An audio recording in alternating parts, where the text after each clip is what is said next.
আজকে আমরা ইংরেজির একেবারে বেসিক জিনিস নিয়ে আলোচনা করব। ইংরেজিতে যে কোনো প্রোজ, পোয়েম কিংবা রাইটিং লিখতে গেলে সবচেয়ে বেসিক যে জিনিসটার প্রয়োজন হয় সেটা হচ্ছে লেটার, বাংলায় যার অর্থ হলো অক্ষর। আজকে আমরা লেটার বা অক্ষর নিয়ে ডিটেলসে আলোচনা করব। প্রথম জেনে নেওয়া যাক লেটার কাকে বলে। ইংরেজিতে যে সকল সাংকেতিক চিহ্নের দ্বারা ইংরেজি ভাষা লেখা হয় তাকে লেটার বলে, বাংলায় যার অর্থ হলো অক্ষর। এই লেটারগুলো যখন একত্রে লিখে প্রকাশ করা হয় তখন তাকে ইংরেজিতে বলে অ্যালফাবেট, বাংলায় যার অর্থ হলো বর্ণমালা। এবার জেনে নেওয়া যাক ইংরেজিতে লেটার মোট কতগুলো রয়েছে। ইংরেজিতে মোট লেটার রয়েছে 26টা। A, B, C, D, E, F, G, H, I, J, K, L, M, N, O, P, Q, R, S, T, U, V, W, X, Y, Z। গুনে নেবে মোট 26টা হলো কিনা। নেক্সট আমরা জানবো লেটার কত প্রকার এবং কি কি। লেটার হচ্ছে মেনলি দু প্রকার, একটা হচ্ছে ভাওয়েল আর একটা হচ্ছে কনসোনেন্ট। এবার আমরা প্রত্যেকটা ভাগের ব্যাপারে ডিটেলসে আলোচনা করব। ফার্স্ট আসি ভাওয়েল। ভাওয়েল যার বাংলা অর্থ হলো স্বরবর্ণ। একটু আগে আমরা জেনেছি ইংরেজিতে মোট লেটার রয়েছে 26টা, তার মধ্যে ভাওয়েল রয়েছে মাত্র 5টা। সেগুলো কি কি? এ, ই, আই, ও, ইউ, এই 5টা মোট ভাওয়েল। এই এ, ই, আই, ও, ইউ আমরা তো এইভাবে উচ্চারণ করছি, কিন্তু তোমরা কি জানো এই 5টা লেটার কখনো কখনো ব্যবহার অনুযায়ী এদের উচ্চারণ পাল্টে ফেলে। সেগুলো আজকে আমি তোমাদের উদাহরণ দিয়ে বুঝিয়ে দেব। এ আমরা উচ্চারণ করি এ, কিন্তু এই এ কখনো অ হিসেবেও উচ্চারণ হতে পারে। যেমন বল, BALL বল, এখানে এটা অ হিসেবে উচ্চারণ হচ্ছে। এই এ আবার কখনো এ হিসেবে উচ্চারণ হতে পারে। যেমন ব্যাট, BAT ব্যাট, এখানে এটা এ হিসেবে উচ্চারণ হচ্ছে।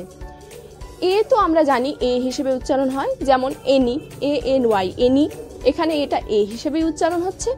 আবার এ কখনো আ হিসেবে উচ্চারণ হয়, যেমন আর্ম, ARM আর্ম, এখানে এটা আ হিসেবে উচ্চারণ হচ্ছে। বোঝা গেল? সেকেন্ড যে ভাওয়েলটা রয়েছে সেটা হচ্ছে ই। এই ইও ব্যবহার অনুযায়ী নিজের উচ্চারণ পাল্টে ফেলে। যেমন ই কখনো হর্ষই বা ই হিসেবেই উচ্চারণ হয়, যেমন রিড, READ রিড, এখানে ইটা হর্ষই বা ই হিসেবে উচ্চারণ হচ্ছে। নেক্সট ই কখনো এ হিসেবে উচ্চারণ হয়, যেমন পেন, PEN পেন, এখানে ইটা এ হিসেবে উচ্চারণ হচ্ছে।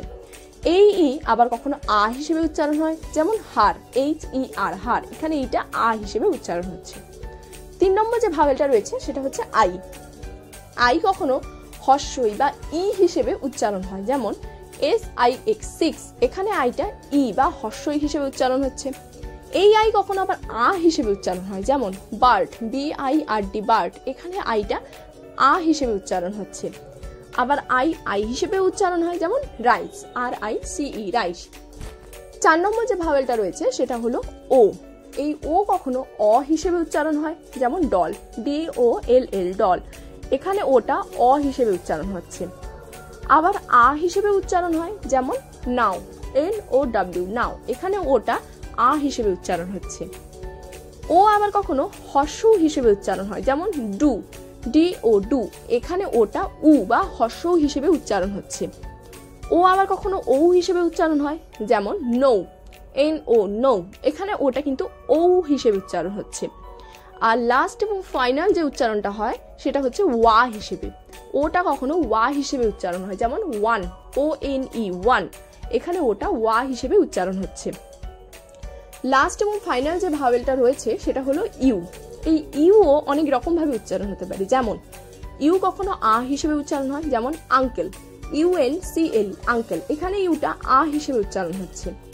আবার ইউ হিসেবে উচ্চারণ হয়, যেমন ইউনিভার্সিটি, UNIVERSITY ইউনিভার্সিটি, এখানে ইউ হিসেবেই উচ্চারণ হয়েছে। আর লাস্ট যেভাবে উচ্চারণ হতে পারে সেটা হচ্ছে হর্ষ হিসেবে, যেমন বুল, BULL বুল, এখানে কিন্তু ইউটা হর্ষ বা উ হিসেবে উচ্চারণ হচ্ছে। বোঝা গেল? এটা গেল ভাওয়েলের পার্ট। নেক্সট আমাদের যে পার্টটা রয়েছে সেটা হচ্ছে কনসোনেন্ট, বাংলায় যার অর্থ হলো ব্যঞ্জন বর্ণ।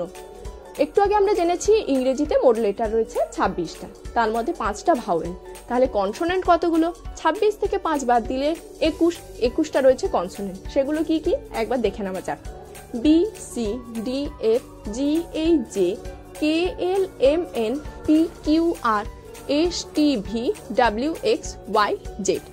এই 21টা রয়েছে মোট কনসোনেন্ট।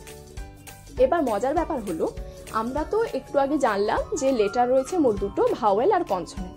এছাড়াও আরও একটা ভাগ রয়েছে, সেটা হচ্ছে সেমি ভাওয়েল। সেমি কথার অর্থ হলো অর্ধ, আর ভাওয়েল কথার অর্থ হলো স্বরধ্বনি। অর্ধ স্বরধ্বনি বা সেমি ভাওয়েল। আমাদের মনে রাখতে হবে, ইংরেজিতে 26টা লেটারের মধ্যে মাত্র দুটো লেটার রয়েছে সেমি ভাওয়েলের দলে, সেটা হচ্ছে ওয়াই এবং ডব্লিউ। এবার তোমাদের মনে প্রশ্ন আসতে পারে, ওয়াই এবং ডব্লিউকে কেন সেমি ভাওয়েলের দলে রাখা হলো? কারণ ওয়াই এবং ডব্লিউ কখনো ভাওয়েল হিসেবে কাজ করে, আবার কখনো কনসোনেন্ট হিসেবে কাজ করে, সেই জন্য এদেরকে সেমি ভাওয়েল অর্থাৎ অর্ধ স্বরধ্বনির দলে রাখা হয়েছে। এবার তোমাদের একটা মজার ট্রিক শিখিয়ে দিই যে কখন এরা ডব্লিউটা এবং ওয়াইটা ভাওয়েল হিসেবে কাজ করছে, কখন কনসোনেন্ট হিসেবে কাজ করছে, সেটা কি করে ধরবে। এটা একটা মজার ট্রিক্স। ডব্লিউ এবং ওয়াই যখন ওয়ার্ডের বা শব্দের একেবারে শুরুতে বসবে, তখন এরা কনসোনেন্ট হিসেবে কাজ করে। যেমন YARD, ইয়ার্ড, এখানে ওয়াইটা একেবারে শব্দের শুরুতে বসেছে, তাই এখানে ওয়াইটা হলো কনসোনেন্ট। আবার WORD, ওয়ার্ড, এখানে ডব্লিউটা শব্দের একেবারে শুরুতে বসেছে, তাই এখানে ডব্লিউটা হলো কনসোনেন্ট। এই ওয়াই এবং ডব্লিউ যখন কোনো ওয়ার্ডের মধ্যে বা মাঝখানে এবং শেষে বসবে, তখন এগুলো আবার ভাওয়েল হিসেবে কাজ করবে। যেমন বয়, BOY, বয়, এখানে ওয়াইটা শব্দের একেবারে শেষে বসেছে, তাই এখানে ওয়াইটা হলো ভাওয়েল। আবার কাউ, COW, কাউ, ডব্লিউটা এখানে হলো ভাওয়েল। আশা করি লেটার জিনিসটা কি, কত প্রকার, কি ব্যাপার, ডিটেলসে সবকিছু আলোচনা করলাম এবং তোমাদের সকলেরই বোঝা গেছে।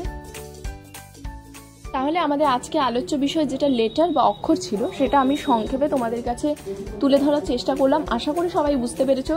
এবার তোমরা বুঝেছো কি বোঝোনি সেটা টেস্ট করার জন্য আমি তোমাদের সামনে কিছু প্রশ্ন রাখছি। এই প্রশ্নগুলোর উত্তর আমি আশা করি তোমরা যদি কনসেপ্ট ক্লিয়ার করে বুঝে থাকো, তাহলে উত্তরগুলো অবশ্যই দিতে পারবে। তোমরা অবশ্যই প্রশ্নগুলোর উত্তর আমাকে কমেন্টে জানিও, এবং প্রশ্নগুলো নিয়ে আমি পরবর্তী ভিডিওর একেবারে শুরুতে উত্তরগুলো আলোচনা করে দেব।